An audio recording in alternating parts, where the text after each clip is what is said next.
ममता बनर्जी की ललकार, राहुल गांधी भी हैं तैयार। क्या गिर जाएगी प्रधानमंत्री नरेंद्र मोदी की सरकार? क्या शुरुआत ओम बिरला से होगी और उसके बाद क्या धीरे धीरे मोदी जी की कुर्सी की तमाम बैसाखियां वो एक एक करके हटती हुई नजर आएंगी?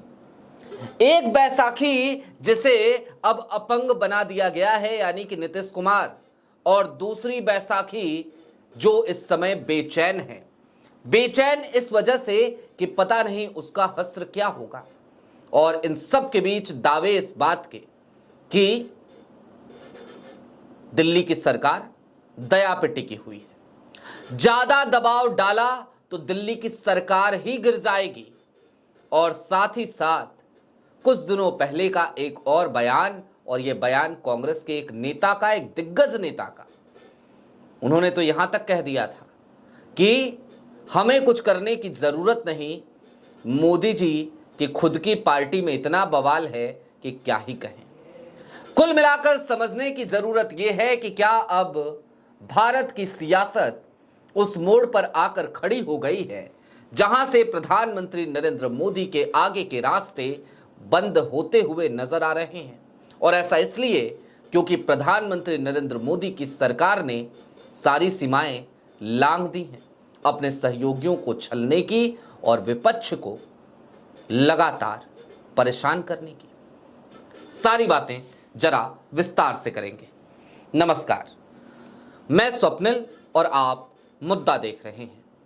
दोस्तों, आगे बढ़ें उससे पहले वही छोटी सी अपील। मुद्दा इन दिनों एक गंभीर आर्थिक संकट से जूझ रहा है।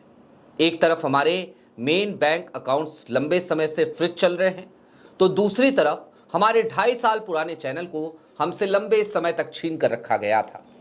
ऐसे में डे टू डे ऑपरेशंस में मुद्दा को काफी मुश्किलों का सामना करना पड़ता है। लिहाजा आपसे गुजारिश है, यदि आप चाहें तो गोदी मीडिया के इस गोदी काल में हमारी बेबाकी को जिंदा रखने के लिए छोटी छोटी मदद जरूर कीजिएगा। इसके लिए आप स्क्रीन पर दिख रहे क्यूआर कोड या फिर के नीचे दिख रहे यूपीआई नंबर के जरिए हम तक अपनी मदद पहुंचा सकते हैं। अब आगे बढ़ते हैं।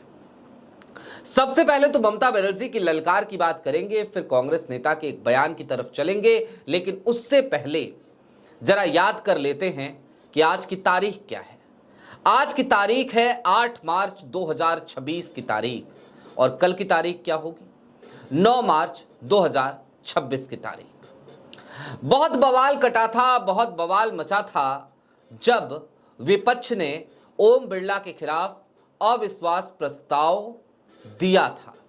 कहने वाले कहने लगे थे कि बताइए, टीएमसी ममता बनर्जी वो तो इस प्रस्ताव का समर्थन ही नहीं कर रही। लेकिन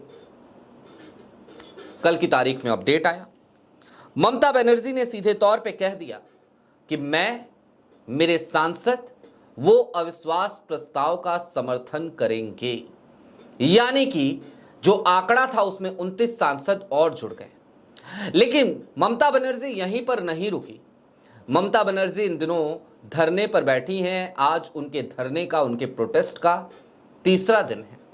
और कल की तारीख में एक ललकार ममता बनर्जी की हमें और सुनाई दी थी, और उस ललकार में वो सीधे तौर पर इस बात का ऐलान कर रही थी कि दिल्ली की सरकार वो दया पर टिकी है, और दिल्ली की सरकार ने यदि ज्यादा दबाव डाला तो सरकार गिरा देंगे। आपकी स्क्रीन पर एक खबर है। सीएम ममता बनर्जी की हुंकार, धरने के दूसरे दिन कहा दिल्ली की सरकार दया पर टिकी, ज्यादा दबाव डाला तो गिरा दूंगी। और बात अगर सिर्फ इतनी ही होती कि ममता बनर्जी ने इशारों में कुछ कहा होता तो बात इतर थी। लेकिन ममता बनर्जी ने सिर्फ इशारों में ये बात नहीं कही। उन्होंने तो बकायदा नाम ले लिया। नाम लिया चंद्रबाबू नायडू का। जाहिर सी बात है, नीतीश कुमार तो नेपथ्य में जा ही चुके हैं, और नीतीश कुमार की पार्टी तो हाईजैक हो ही चुकी है। लेकिन दूसरी तरफ चंद्रबाबू नायडू हैं, 16 सांसदों की एक पार्टी, और तीसरी तरफ 2 और सहयोगी हैं। एक तरफ अजीत पवार वाला गुट है, तो दूसरी तरफ 7 सांसदों के साथ एकनाथ शिंदे खड़े हैं। और तमाम सियासी पंडित इस बात को भली भांति तौर पर जानते हैं कि आज की तारीख में नीतीश कुमार का हश्र देखने के बाद नायडू हो या फिर कि वो एकनाथ शिंदे हो या फिर कि वो अजीत पवार वाला गुट हो, सभी अपने अस्तित्व को लेकर चिंतित नजर आ रहे हैं।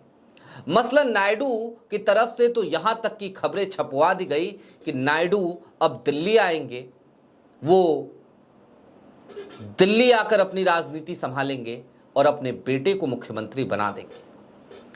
मैंने कल भी कहा था, आज फिर दोहरा देता हूं, नायडू नीतीश कुमार नहीं है। नीतीश कुमार के बेटे निशांत कुमार आज की तारीख में जब जनता दल यूनाइटेड की सदस्यता ले रहे थे तो उनकी वीडियो सामने आई, मंजरेआम पर आई। कल की तारीख में भी उनकी वीडियो सामने आई थी, मंजरेआम पर आई थी, और दोनों ही वीडियोस में यह दिख रहा था कि निशांत कुमार किस तरीके से अनकंफर्टेबल है, किस तरीके से वो संजय झा के इशारों पर नाचते हुए नजर आ रहे हैं, किस तरीके से वो संजय झा के सामने सर झुकाते नजर आ रहे हैं। संजय झा कौन है? भारतीय जनता पार्टी से ताल्लुक रखने वाले संजय झा, जो बाद में जाकर जनता दल यूनाइटेड ज्वाइन करते हैं और उसके बाद आज की तारीख में नीतीश कुमार की पार्टी के कार्यकारी अध्यक्ष हैं। बात सिर्फ कार्यकारी अध्यक्ष होने की नहीं है। संजय झा दरअसल आज की तारीख में जनता दल यूनाइटेड के एक ऐसे नेता बनकर उभरे हैं जिनका रिमोट कंट्रोल तो अमित शाह के हाथ में है, लेकिन जब बात जनता दल यूनाइटेड की होती है तो लोग कहते हैं कि जनता दल यूनाइटेड की बागडोर संजय झा के हाथ में है। अब तो नीतीश कुमार की भी वहां नहीं चलती। खैर, हम थोड़े से विषयांतरित हो गए क्योंकि आज की तारीख में हमें बात तो ममता बनर्जी की ललकार, ओम बिरला के खिलाफ आने वाले अविश्वास प्रस्ताव और राहुल के एक सिपाही, एक सेनापति, एक कांग्रेस के एक दिग्गज नेता के बयान तक ही सीमित रख के उसका विश्लेषण करना है। दरअसल ममता बनर्जी के लिए तो मैंने आपको खबर दिखा दी, उन्होंने बांग्ला में बोला था और जाहिर सी बात है इस हमारे जो व्यूवर है, हमारा जो एक बड़ा दर्शक है वो बांग्ला नहीं समझता, लिहाजा हमने सिर्फ खबर दिखाई। लेकिन कांग्रेस के उस दिग्गज नेता का तो आपको एक बार बयान भी हम सुनाएंगे। उससे पहले लेकिन जरा कुछ चीजें और समझ लेते हैं। जरा सोचिए, राष्ट्रपति द्रौपदी मुर्मू, ये किस तरीके की बेचैनी है ना दिल्ली की। देश का सबसे ऊंचा पद, सबसे ज्यादा गरिमा वाला पद, उस गरिमामय पद को भी आज की तारीख में उसकी गरिमा को तार तार करके रख दिया। किसने रखा? जाहिर सी बात है, भारतीय जनता पार्टी की संकीर्ण सोच ने, नैरो थिंकिंग ने और इस तरीके से नीचे गिरकर की जाने वाली राजनीति ने। द्रौपदी मुर्मू पश्चिम बंगाल पहुंची, वहां ममता बनर्जी के सर पर ठीकरा फोड़ने लगी।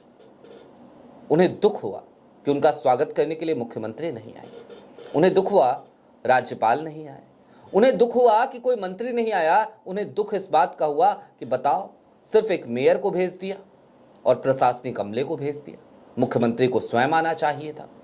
बताओ, कार्यक्रम के लिहाज से मेरी जगह बदल दी।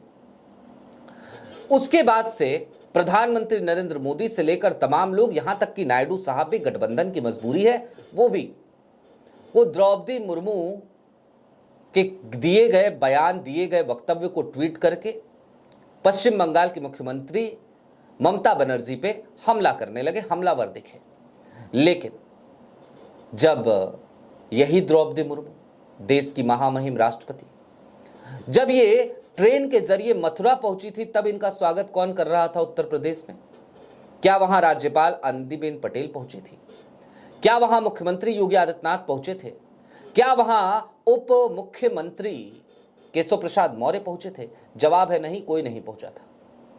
खैर, जाहिर सी बात है, डर लग रहा है, घबराहट हो रही है, तो हर तरीके के टूल को आजमाया जा रहा है भारतीय जनता पार्टी की तरफ से। लेकिन इन सब के बीच एक बयान आपको याद दिला देता हूं। वो बयान आपको नहीं सुनाऊंगा अब, क्योंकि कल मैं सुना चुका हूं और मेरी एक छोटी सी कोशिश रहती है कि एक ही बयान को बार बार आपको ना सुनाया जाए। पवन खेरा ईरानी दूतावास से निकलते हैं, मीडिया के माइक वहां लगे होते हैं और पवन खेरा एक बयान देते हैं, एक वक्तव्य देते हैं। वो सीधे तौर पे कहते हैं कि आज की तारीख में जो 2G है ना भारतीय जनता पार्टी का, यानी कि प्रधानमंत्री नरेंद्र मोदी और गृह मंत्री अमित शाह, इनके खिलाफ तो भारतीय जनता पार्टी के भीतर ही बवाल मचा हुआ है। हमें कुछ करने की जरूरत नहीं है, आज की तारीख में आलम तो यह हो चला है कि इनके सहयोगी ही इनको कुर्सी से उतार फेंकना चाहते हैं। यानी कि कुल मिलाकर पवन खेड़ा ये कहना चाह रहे थे कि देखिए जनाब, हम कुछ करें ना करें, ये सरकार ज्यादा दिनों के मेहमान नहीं है। और इन सब के बीच ममता बनर्जी की वो ललकार कि दिल्ली की सरकार दया पे टिकी है, अब ज्यादा अगर दबाव डाला, पश्चिम बंगाल में ज्यादा खेला करने की कोशिश की तो खेल दिल्ली में हो जाएगा। और दिल्ली में खेल हो जाएगा ये अगर ममता बनर्जी कह रही हैं तो फिर वो कॉन्फिडेंस कहां से आ रहा है। चलिए अब इस स्टोरी के आखिरी चरण में उस कॉन्फिडेंस की भी बात कर लेते हैं। यह आत्मविश्वास आज की तारीख में विपक्ष के भीतर इस वजह से आ रहा है क्योंकि जिस तरीके से नीतीश कुमार को साइडलाइन किया गया, जिस तरीके से दूध में से मक्खी की तरह निकालकर फेंकने की कवायद में भारतीय जनता पार्टी लग गई, जिस तरीके से उनकी पार्टी को हाईजैक किया गया, आज की तारीख में भारतीय जनता पार्टी के तमाम सहयोगी महाराष्ट्र मॉडल को बिहार में अप्लाई होता देख डर रहे हैं, आतंकित हैं और उन्हें अपने राजनीतिक भविष्य की चिंता हो रही है। जाहिर सी बात है, भारतीय जनता पार्टी और कांग्रेस के बीच में एक बड़ा अंतर है। भारतीय जनता पार्टी अपने अलायंस के साथियों को, उनकी राजनीति को खत्म कर देती है। दूसरी तरफ कांग्रेस अपने अलायंस को इतना आगे बढ़ा देती है कि उसका जनाधार खत्म होने लगता है। यह बेसिक डिफरेंस है कांग्रेस और भारतीय जनता पार्टी में। भारतीय जनता पार्टी के अलायंस भाजपा के साथ रहते हुए कभी फले फूले हों ऐसा दिखता नहीं है, बल्कि भारतीय जनता पार्टी तो एक जोक की तरह है, किसी परजीवी की तरह है। वो अपने अलायंस के साथियों के कंधों पर सवार होकर नदी को पार कर लेती है और इस बीच में वो तमाम साथी नदी में ही डूबे हुए नजर आते हैं। अब जरा सोचिए कि क्या इस स्थिति में जिस नीतीश कुमार ने बैसाखी बनकर मोदी जी की सरकार चलाई, उनके इस हस्र के बाद उनके सहयोगियों के भीतर असंतोष नहीं होगा। जाहिर सी बात है वो असंतोष।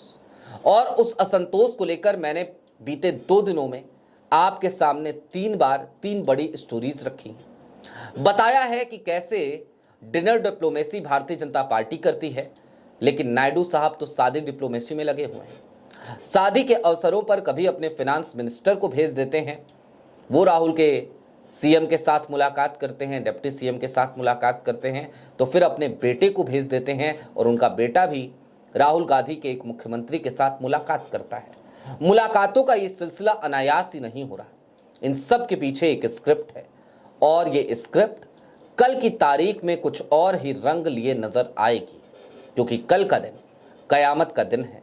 कल की तारीख में दरअसल ओम बिरला साहब, उनकी कुर्सी का भी फैसला होना है। नंबर हाथ में नहीं है विपक्ष के, इंडिया अलायंस के, उसके बावजूद एक क्लियर कट मैसेज देना है।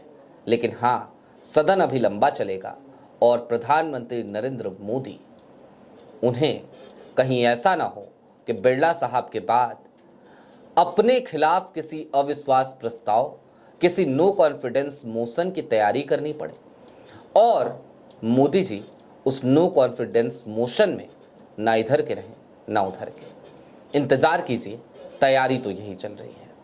आपकी क्या राय है वो कमेंट बॉक्स में जरूर बताइएगा। अभी के लिए दीजिए इजाजत। चलते चलते फिर वही अपील, चैनल पर नए हों तो सब्सक्राइब करते हुए जाइएगा, सक्षम हो तो छोटी छोटी मदद मुद्दा की जरूर कीजिएगा।